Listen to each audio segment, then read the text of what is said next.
Hi, I'm Brian Wolfer. I'm the Wildlife Division Deputy Administrator here for the Department of Fish and Wildlife. This is a very exciting time of year for hunters as we're getting ready to go on our hunts and plan for our hunts, but it can also be challenging with a lot of the wildfires that we see. In these last few years, we've seen some big wildfires. 2024 is no different. We've seen some very large wildfires in parts of Oregon.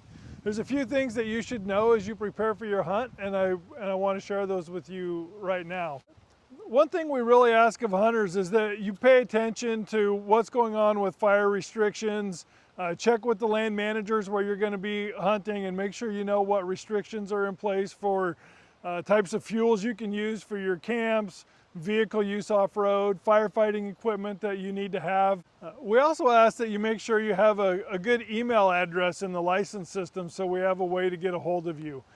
It's not often that we have to offer preference point reinstatements for fire impacted hunts, but sometimes that happens, and when it does, email is the primary way that we get a hold of folks. We've seen some really big fires the last few years. For example, the Bootleg fire a couple years ago burned 400,000 acres in south central Oregon. In that case, we got a hold of hunters that had tags for impacted hunts and gave them the opportunity to turn back their tag for a refund and preference point reinstatement. That doesn't happen with most fires, but it can on some of the larger ones. And if we don't have your email address, it becomes much harder for us to get a hold of you.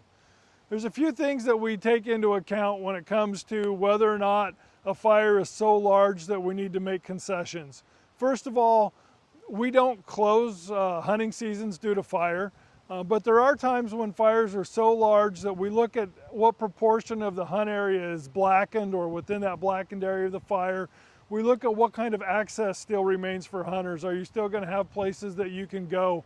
We look at what the land managers are telling us about the duration of the closure and if that's going to last for the entirety of the hunt period. And so while we usually make a decision after the season's over and we know what fire impacts had, there's times when we're going to be able to make that decision in advance of the season, a couple weeks, and give people the choice to turn back their tag when there's time to maybe pick up a general season tag or do something different. So hunters should be aware that public access closures associated with fires is often very flexible. When fires start and they're growing rapidly, managers will often put a pretty large closure in place because they're not sure where that fire is going to go.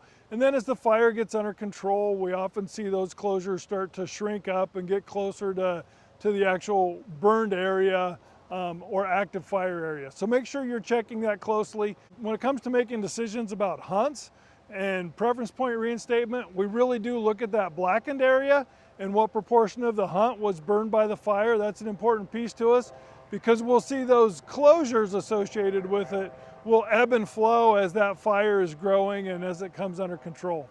Our staff are in frequent contact with public land managers when it comes to fire and fire suppression efforts and are communicating with them. They understand how important these hunting seasons are as they make their decisions about firefighter safety and getting fires under control and weighing that against the risks, safety risks that can come with public access.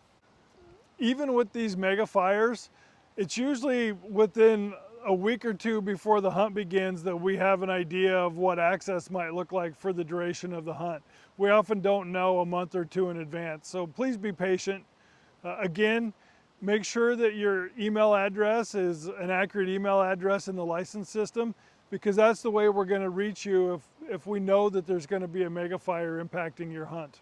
I'd encourage you to check the ODFW Fire and Hunting Resources page. It's got some good information and tips for you as you prepare for your hunts in the fall and are thinking about fire impacts to those hunts. So please be respectful and courteous of firefighters and fire closures. These folks are out there trying to protect the resources, public safety, houses, and people's livelihoods.